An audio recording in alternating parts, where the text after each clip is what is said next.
नमस्कार, स्वागत है आप सभी का द न्यूज में। आपको बता दें कि इस वक्त अविश्वास प्रस्ताव जो विपक्ष द्वारा सरकार के खिलाफ लेकर आया गया है, उस अविश्वास प्रस्ताव को लोकसभा अध्यक्ष ओम बिरला ने जो है उसे स्वीकार कर लिया है। जी हाँ, बिल्कुल सही सुना आपने। लोकसभा अध्यक्ष ओम बिरला ने विपक्ष द्वारा सरकार के खिलाफ लाए गए अविश्वास प्रस्ताव को स्वीकार कर लिया है। वहीं दूसरी तरफ कांग्रेस अध्यक्ष मल्लिकार्जुन खड़गे द्वारा लिखे गए पत्र का गृह मंत्री अमित शाह ने जवाब दिया है और जवाब देकर उनकी बोलती बंद कर दी है, जिसके बाद गृह मंत्री अमित शाह के वर्ड से काफी ज्यादा बौखलाए नजर आए मल्लिकार्जुन खड़गे और उन्होंने उस पत्र को साझा करके जो है गृह मंत्री अमित शाह के रिप्लाई को साझा करके अपने तरफ से प्रतिक्रिया भी दी है। तो क्या है पूरा माजरा, विस्तार से समझते हैं। सबसे पहले बात कर लेते हैं अविश्वास प्रस्ताव की।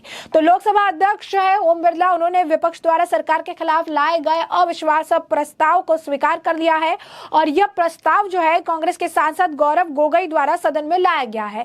लेकिन ध्यान देने वाली बात यह है कि ये अविश्वास प्रस्ताव तो लेकर आए हैं, लेकिन अविश्वास प्रस्ताव का भविष्य पहले से ही तय है। इसके पीछे का कारण आंकड़े हैं, क्योंकि जो संख्या बल की अगर बात करें तो इस समय बहुत ज्यादा विपक्ष पीछे है। सरकार के खिलाफ मात्र 100 लोकसभा की अगर स्ट्रेंथ की बात करें और उस हिसाब से अगर आप देखें तो सरकार के खिलाफ सिर्फ 122 सीटों का समर्थन जो है वो इनके पास है, लेकिन सरकार के साथ जो है 329 का आंकड़ा है।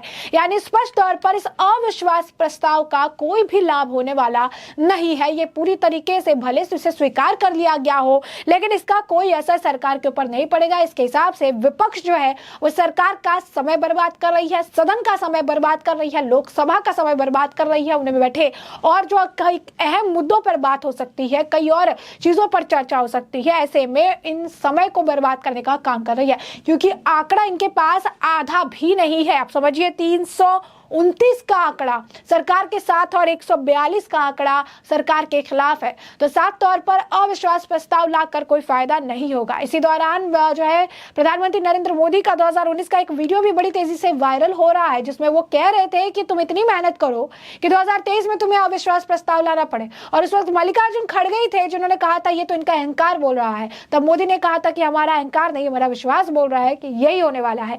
और आखिरकार मोदी जी की भविष्यवाणी जो है 2023 में सही होती ही नजर आई, क्योंकि अब उनके खिलाफ अगर आप देखेंगे तो बोलबाला देखने के लिए मिल रहा है। उनके खिलाफ अगर आप देखेंगे तो ये बातें अब सच हो रही है और अविश्वास प्रस्ताव जो है सच में विपक्ष लेकर आई है, जिनके पास ना आंकड़े हैं ना बल है और संख्या बल में ये पिछड़ चुके हैं। लेकिन इसके बावजूद अगर आप कहेंगे तो ये अविश्वास प्रस्ताव लाकर समय जो है बर्बाद कर रहे हैं। ऐसे में आप देख सकते हैं कि किस तरीके से इसे लेकर मंजूरी तो दे दी गई है, स्वीकार कर लिया गया है। समय जो है इस पर चर्चा करने के लिए ओम बिरला द्वारा दिया जाएगा। और इसी के साथ हम बात कर लेते हैं मल्लिकार्जुन खड़गे के पत्र का जो रिप्लाई अमित शाह ने दिया है। क्या कहा है उन्होंने, बता दें आपको कि मणिपुर मुद्दे पर संसद में गतिरोध जारी है और इस गंभीर मुद्दे पर बहस नहीं हो पा रही है। सत्ता और विपक्ष दोनों का कहना है कि वह बातचीत के लिए तैयार है, लेकिन इसके बावजूद संसद का जो मॉनसून सत्र है वो अब तक हंगामे की भेंट चढ़ रहा है। इसी बीच केंद्रीय गृह मंत्री अमित शाह ने लोकसभा में मणिपुर के मुद्दे को लेकर बयान दिया है और उन्होंने कहा है कि हमें कोई डर नहीं है, जिसको चर्चा करनी है वो कर ले। इसके साथ ही उन्होंने संसद के दोनों सदनों के नेता प्रतिपक्ष को पत्र लिखकर चर्चा में सहयोग देने की अपील की है।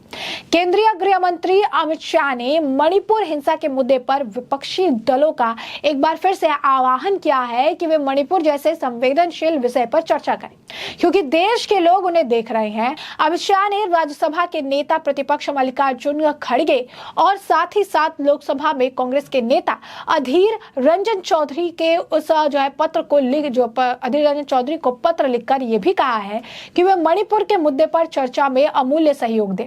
केंद्रीय गृह और सहकारिता मंत्री अमित शाह ने लोकसभा में बहु राज्य सहकारी समितियां संशोधन विधेयक 2022 पर हुई संक्षिप्त चर्चा का जवाब देते हुए मणिपुर के विषय का उल्लेख किया और बताया कि उन्होंने इस संदर्भ में लोकसभा और राज्यसभा में विपक्ष के दोनों नेताओं को पत्र लिखा है।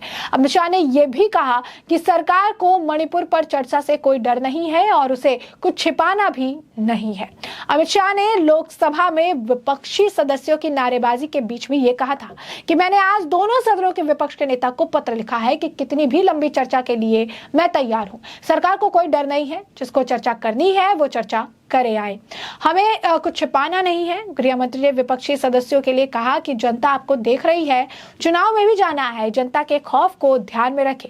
आपसे विनती है कि मणिपुर जैसे संवेदनशील मुद्दों पर चर्चा के लिए सदन में उचित माहौल बनाइए।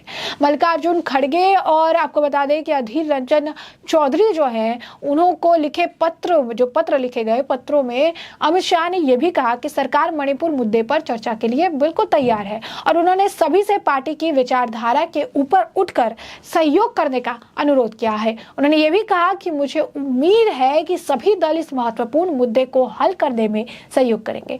मणिपुर के मुद्दे पर संसद में जारी गतिरोध के बीच गृह मंत्री अमित शाह ने इसे लेकर लोकसभा में भी कहा था कि सरकार यह इस बेहद संवेदनशील मुद्दे पर चर्चा को तैयार है और विपक्ष से आग्रह है कि वह चर्चा होने दे और सच्चाई सामने आने दे। कांग्रेस और विपक्षी गठबंधन India national development exclusive alliance के अन्य घटक दल मॉनसून सत्र के पहले दिन से ही मणिपुर के मुद्दे पर प्रधानमंत्री नरेंद्र मोदी से संसद में वक्तव्य देने और चर्चा की मांग कर रहे हैं। इस मुद्दे पर हंगामे के कारण संसद में मॉनसून सत्र से पहले 4 दिनों सदनों की कार्रवाई बार-बार बाधित हुई। बता दें कि मणिपुर में 2 महिलाओं का एक वीडियो जो है वो पिछले बुधवार यानी 19 जुलाई को सामने आने के बाद राज्य के पहाड़ी क्षेत्र में तनाव जो है वो बढ़ गया था। अधिकारी ने यह बताया था कि यह वीडियो 4 मई का है। मणिपुर में अनुसूचित जनजाति का दर्जा देने की बहुसंख्यक मेहती समुदाय की मांग के विरोध में पहाड़ी जिलों में 3 मई को आदिवासी एकजुटता मार्च के आयोजन के बाद राज्य में भड़की जातीय हिंसा में अब तक 160 से ज्यादा लोगों की मौत हो चुकी है। अब ऐसे में आपको बता दें कि जिस तरीके से गृह मंत्री द्वारा पत्र लिखकर ये चीजें कही गई, इससे खड़गे भड़क गए और उन्होंने इस पत्र को साझा करते हुए कहा कि एक ही दिन में आदरणीय प्रधानमंत्री देश के विपक्षी दलों को अंग्रेज शासकों और आतंकवादी दल से जोड़ते हैं। उसी दिन गृह मंत्री भावनात्मक पत्र लिखकर विपक्ष से सकारात्मक रवैये की अपेक्षा करते हैं। सत्ता पक्ष और विपक्ष के समन्वय का अभाव वर्षों से दिख रहा था। अब यह खाई सत्ता पक्ष के अंदर भी दिखने लगी है।